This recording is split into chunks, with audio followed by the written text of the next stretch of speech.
Hello friends, स्वागत है आपका एक बार फिर से आपके अपने लीगल चैनल सोच पर प्रहार में। दोस्तों, आज का ये वीडियो पति और पत्नी दोनों के लिए इक्वली इम्पॉर्टेंट है।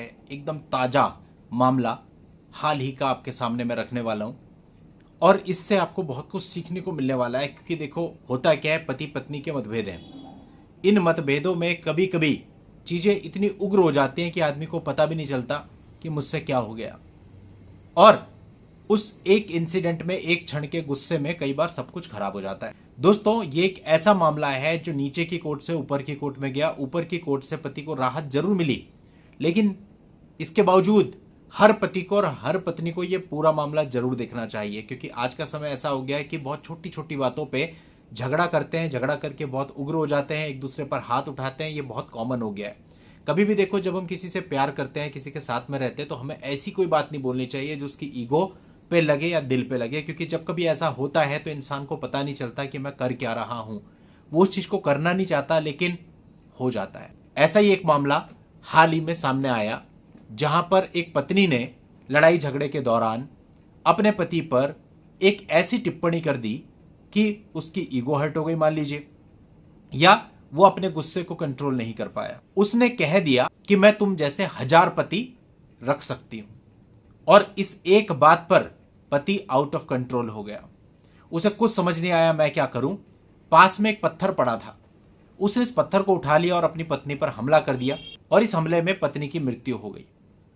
ये मामला क्या है पूरा मैं आपको आगे तक बताऊंगा, लेकिन मेन बात है, इस एक इंसिडेंट से हमें समझने को मिलता है, पति और पत्नी दोनों को ही, कि अगर आप पत्नी हैं या पति हैं, कोई भी ऐसी बात ना बोलें कि सामने वाला कोई ऐसा कदम उठा ले।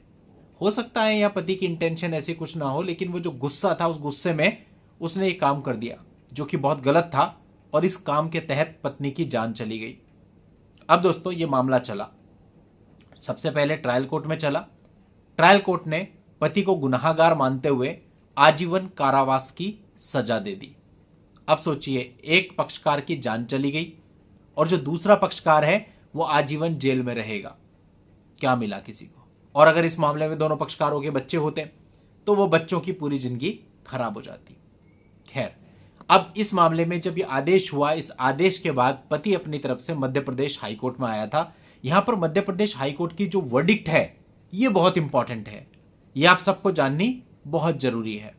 दोस्तों, अगर आप पहली बार इस चैनल पर आ रहे हैं ना, और अभी तक चैनल को सब्सक्राइब नहीं किया है, तो फटाफट चैनल को सब्सक्राइब कर लें। और अगर आप चैनल के मेंबर नहीं है, मेंबर बनना चाहते हैं, तो मेंबरशिप को ज्वाइन कर लें, जिससे आपको समय समय पर डिफरेंट फायदे, डिफरेंट फैसिलिटीज मिलती रहती हैं। जैसे कि मेंबर्स ओनली लाइव स्ट्रीमिंग आपके लिए होती रहती है, मेंबर्स ओनली वीडियो जाते रहते हैं, और तरह तरह के अपडेट आपके लिए आते रहते हैं। ज्वाइन के बटन पर क्लिक करेंगे, मेंबरशिप के सारे ऑप्शन आपको मिल जाएंगे। अब हम अपनी इसी बात को, इस मामले को कंटिन्यू करते हैं कि जब यह मामला मध्य प्रदेश हाईकोर्ट में आया तो मध्य प्रदेश हाईकोर्ट ने इसे किस प्रकार से देख करके क्या निर्णय लिया। अब दोस्तों, ट्रायल कोर्ट ने यहां पर पति को धारा 304 आईपीसी के भाग 1 के अंतर्गत सजा सुनाई थी।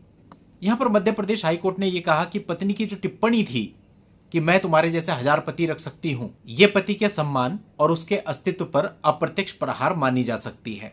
अदालत ने माना कि ऐसे शब्द परिस्थितियों के अनुसार किसी भी व्यक्ति का आत्मसंयम समाप्त कर सकते हैं। साथ ही कोर्ट ने आरोपी के कंडक्ट पर भी विचार किया।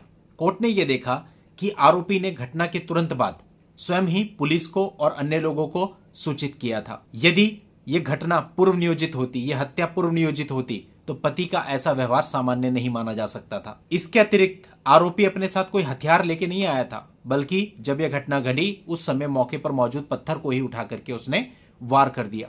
इससे भी यह पता चलता है कि जो हत्या थी वो पूर्व नियोजित नहीं थी। हाईकोर्ट ने इस पूरे घटनाक्रम, तमाम साक्ष्यों और प्रत्येक चीज का पुनर्मूल्यांकन किया। अदालत ने माना कि घटना अचानक हुई थी और पहले से घटना को अंजाम देने की कोई भी प्लानिंग नहीं थी। पत्नी की ऐसी टिप्पणी को गंभीर और अचानक उकसावा माना जा सकता है। सभी परिस्थितियों पर विचार करते हुए हाईकोर्ट ने धारा 304 भाग 1 से इसको हटाकर धारा 304 भाग 2 में इसको रख दिया। अब दोस्तों, भाग 1 में है इंटेंशन, जहां आप कोई हमला करते हैं और आपकी इंटेंशन होती है हत्या करने की। दोस्तों, भाग 1 में आती है इंटेंशन, जहां आप इंटेंशनली करते हैं, और भाग 2 में आती है नॉलेज, जहां पे आपको ये पता तो है कि मृत्यु हो सकती है, लेकिन आपका कोई इरादा नहीं था। दोनों में सजाओं में भी अंतर है। इसलिए अदालत ने आजीवन कारावास की सजा को घटाकर 7 वर्ष के कठोर कारावास से पति को दंडित किया। अब एक तरह से आप देखें पति को राहत मिली, लेकिन 7 साल तक जेल में रहना जस्ट एक क्षण के गुस्से के लिए। हो सकता है आपको कोई गलत कह दे। ये बात देखो, यहां दोनों पक्षकारों को समझनी चाहिए। जो पक्षकार बोल रहा है, ऐसी टिप्पणी कर रहा है, उसे नहीं करनी चाहिए। कुछ नहीं पता सामने वाला दिल पे उसे कैसे ले ले। और जिस पक्षकार पर यह टिप्पणी की गई है उसे भी ये सोचना पड़ेगा कि भाई अगर एक टिप्पणी है मैं सह लूंगा तो काफी हद तक बचाव हो सकता है, और नहीं भी सहूंगा तो रिएक्शन उस हद तक करो जिसपे अपने ऊपर कुछ ऐसा ना हो जाए। हो तो उतना हो जितना मैनेजेबल हो, इस हद तक नहीं। आजकल का तो दौर ही ऐसा है कि कोई किसी की सुनना नहीं चाहता, और टिप्पणियां तो बहुत आम बात होती है। गंदी से गंदी टिप्पणियां हमने रिकॉर्डिंग्स में सुनी है, पति के द्वारा भी और पत्नी के द्वारा भी। ऐसी टिप्पणियां कि हम जब सुनते हैं तो हमारा खुद का खून खौल जाता है कि अगर इसकी जगह हम होते तो पता नहीं क्या हो जाता। लेकिन इनके बावजूद आपको संयम रखना है। संयम नहीं रखेंगे, रिजल्ट आपके सामने है। उम्मीद करता हूं आपको पूरा मामला समझ में आया होगा। इस मामले का लिंक भी आपको इस वीडियो के नीचे डिस्क्रिप्शन में मिल जाएगा, वहां जाकर के आप इस पूरे मामले को जान सकते हैं। आज की इस वीडियो में इतना ही। नेक्स्ट वीडियो में नई जानकारी के साथ मैं आपसे फिर मिलता हूं। तब तक के लिए goodbye and thank you for watching. Take care.